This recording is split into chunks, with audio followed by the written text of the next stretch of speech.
Hola, buenas tardes a la audiencia. Muchas gracias por esta comunicación telefónica. No, por favor. Bueno, ¿cómo han tomado ustedes esto? Bueno, creo que lo hemos tomado como todos los que teníamos la esperanza de que nuestros legisladores, que son quienes representan al pueblo y se supone que están buscando el bien común, han demostrado con esta adhesión a la ley nacional, sin tener en cuenta las peticiones que les hicimos, tanto los diputados cuando nos presentamos de manera espontánea, que nunca nos convocaron, como los senadores que nos recibieron para escucharnos.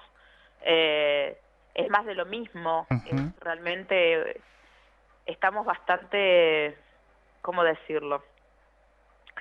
Eh, No lo han tomado bien. teníamos la Sí. esperanza, como en nuestra agrupación lo dice, teníamos la esperanza de que ellos realmente legislaran y buscaran lo que el que sufre está esperando, porque el dolor no puede esperar. Ujú.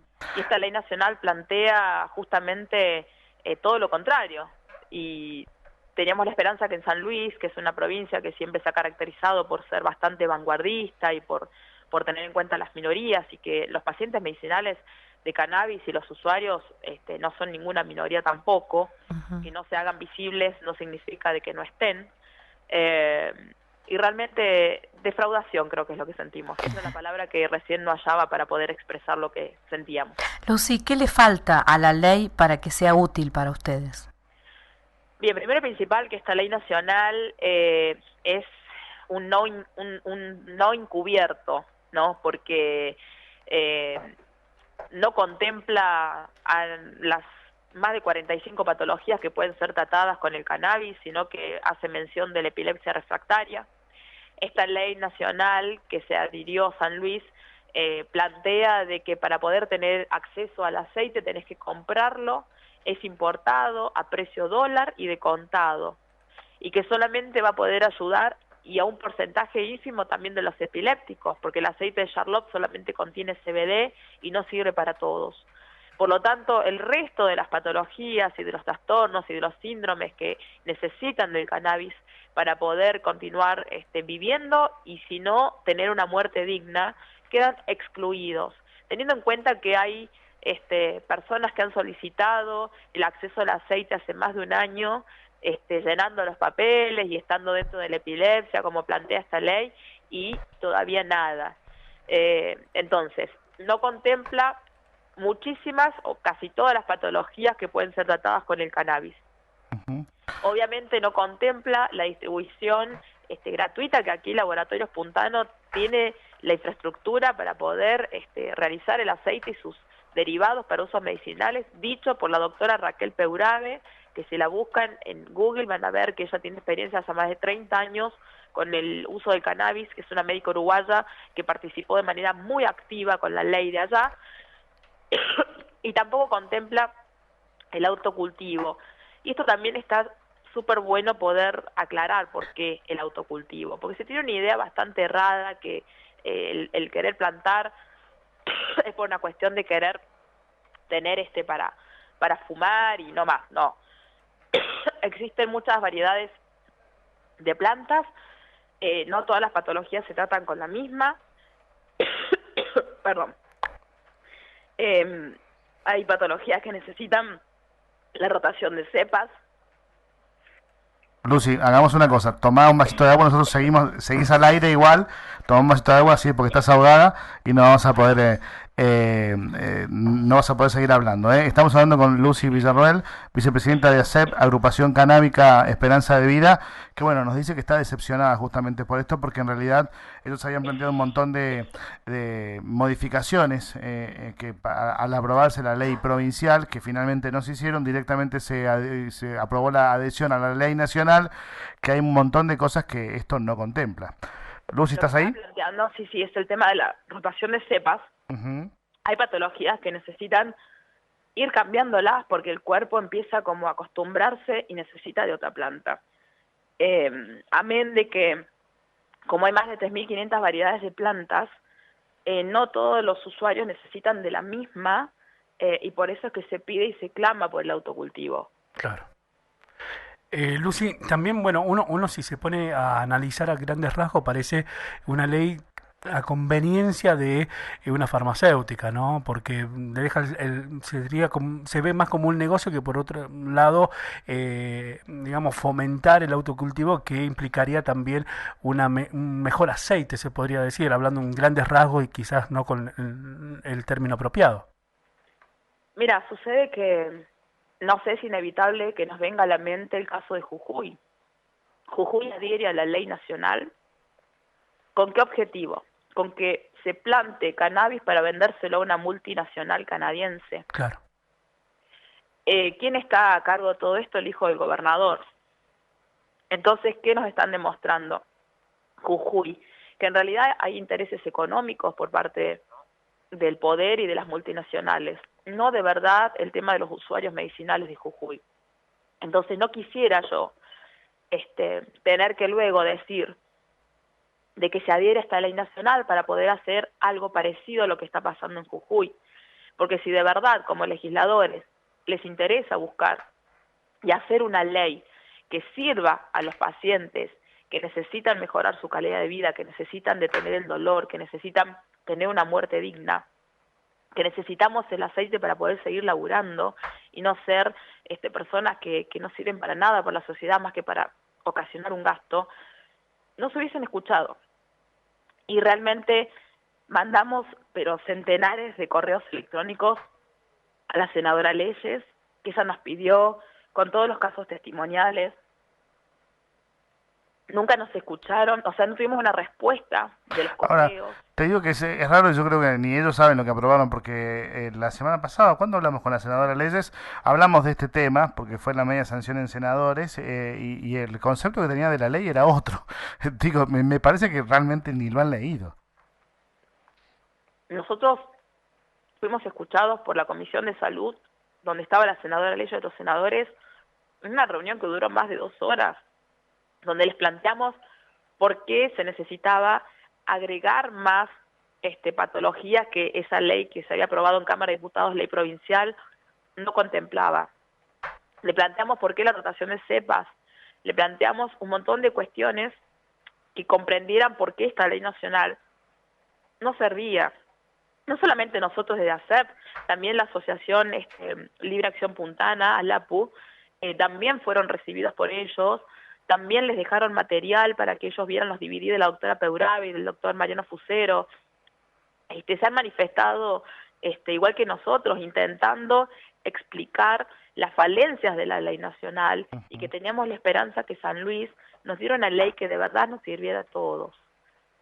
Y aquí está el resultado. Se adhieren a una ley que a quien vos le preguntes en el resto del país, sobre todo la gente de Buenos Aires, te van a plantear lo mismo, una ley que no sirve para nadie. ¿Quién tiene hoy en día en mano los 400, los $500 para comprar la botellita de aceite que encima tenés que viajar a Ezeiza a buscarla? Y de contado, porque Bueno, ni siquiera lo podés financiar con la tarjeta. por eso te digo del desconocimiento, porque cuando a la semana pasada hablábamos con la senadora Leyes, decía que con la aprobación de esta ley, justamente las obras sociales iban a hacer cargo de esto. Bueno, ¿sabés qué obras sociales son las que han otorgado el aceite a sus supuestos beneficiarios? Los de los pacientes que tuvieron que presentar recursos de amparo. Claro. O sea, un recurso de amparo hoy en día está costando más de 60.000 pesos. Y lo digo con conocimiento de causa porque en mi ciudad los monotributistas nos dejaron sin mutual y entonces estamos con una cuestión legal también por este tema y sé los valores que hoy en día implica un recurso de amparo. Entonces volvemos a lo mismo. Una familia que tiene los medios económicos para el recurso de amparo va a poder apelar a la mutual para que se lo den. El resto y los no. que no. Y la senadora Leyes de esto estaba bien informada, tanto por el lado de ASEP como por el lado de ALAPU. Entonces hoy en día cuando nos encontramos con esta noticia, que es más de lo mismo, surge este gran sentimiento negativo entre todos los que teníamos la esperanza que en San Luis las cosas iban a ser distintas. Uh-huh. Lucy, ahora cuáles son las acciones que van a seguir desde ASEP, porque me imagino que ustedes no se van a quedar con esto. La verdad, tengo que ponerme en contacto con Gustavo Coria, que es su presidente. La verdad es bastante desconcertante todo esto, porque estamos hablando de pacientes medicinales que en muchos casos la vida depende de esto. No estamos hablando de otra cuestión. Es muy serio, es muy grave. Vuelvo a repetir, San Luis tiene todo para poder darnos una ley que de verdad nos sirva a todos. Tiene laboratorios puntanos, tiene el ofrecimiento desinteresado ad honorem de los cultivadores que saben cómo hacer que una planta crezca, que conocen de cepas, porque esto también hay que aclararlo. Esta ley nacional plantea que el INTA es el organismo que sería autorizado para el cultivo. Los ingenieros agrónomos, si vos le preguntás, no estudiaron en su carrera el cultivo del cannabis. Y es una planta, aparte de especial para el cuidado, para que sobreviva. Como te planteaba, existen un montón de variedades de cepas, que eso se ha ido aprendiendo cómo. Y a medida de que los usuarios han ido utilizando las cepas para determinadas patologías y vieron los resultados. Esta ley plantea también de que se va a investigar, que se va a estudiar, investigar que hay países como Israel, como España, como Estados Unidos mismo, y diversidad de países más desarrollados que nosotros, tienen estudios desde hace muchísimos años, desde hace más de 40, 60 años. Entonces, ¿por qué vamos a perder tiempo investigando lo que ya se investigó en países más desarrollados que nosotros? Si ya sabemos cuáles son los resultados. La doctora Marta Sánchez, la española, que es una bióloga molecular, ella durante más de 10 años investigó y constató de que el CBD hace suicidio de las células cancerígenas. No estamos improvisando información. Entonces, ¿qué significa esto? Que el querer empezar aquí en Argentina a investigar, a testear, a probar, ¿qué es? Dilatar más el asunto cuando la gente lo necesita para allá, para ayer lo necesita. El dolor no puede esperar y eso es algo que se lo planteamos a todos los legisladores. No solamente nosotros acá en San Luis, todas las agrupaciones canábicas lo están planteando a gritos, en las marchas, en las audiciones, en las reuniones, en las audiencias. El dolor no puede esperar y pareciera que oídos sordos es sinónimo y es lo común en todos los legisladores. Lucy, te agradecemos muchísimo el contacto. Veremos cómo sigue esto. Muchas gracias. Les agradezco a ustedes, les pido disculpas porque la verdad que mi garganta se ve que... Estamos todos igual, no te preocupes. Tan apasionadamente de esto porque uno esperaba de verdad con el corazón otra cosa. Cuando demuestran que te están escuchando y que les interesa lo que vos estás planteando y luego cuando tienen que sacar una ley con los hechos demuestran otra cosa, es muy frustrante. Teníamos mucha esperanza, pero bueno, también sabemos de que esto no termina acá. Es un gran paso, sí, porque el Estado reconoce de que el cannabis es medicina. Tenemos nuestras sospechas, el ejemplo de Jujuy, qué es lo que va a pasar de ahora en adelante. Pero sepan de que los usuarios de cannabis en San Luis, los medicinales, los terapéuticos, y los responsables también, son miles, son miles. Por el miedo a que la sociedad diga alguito, porque estamos todavía en un marco en el cual se está recién sacando todo este mito de la demonización de la planta, cuando hacemos una marcha y somos poquitos los que vamos. Pero cuando ustedes se ponen a charlar con la gente en la calle o en cualquier ámbito, en todas las familias, mínimo una persona ya lo está utilizando. Volvemos a lo mismo, quien tiene dinero viaja a Chile, compra, viaja a Uruguay, compra en el mercado negro que no saben que están comprando acá en Argentina, otros se arriesgan a tener sus plantas porque vos ves que tu hijo se te está muriendo y vas a poner una planta en tu casa para salvarle la vida. Obviamente. Y esperamos que aquí los legisladores entendieran eso. Gracias, Lucy. Hasta luego. Gracias a ustedes, que tengan buenas tardes y gracias a los oyentes. No, por favor. Muchas gracias.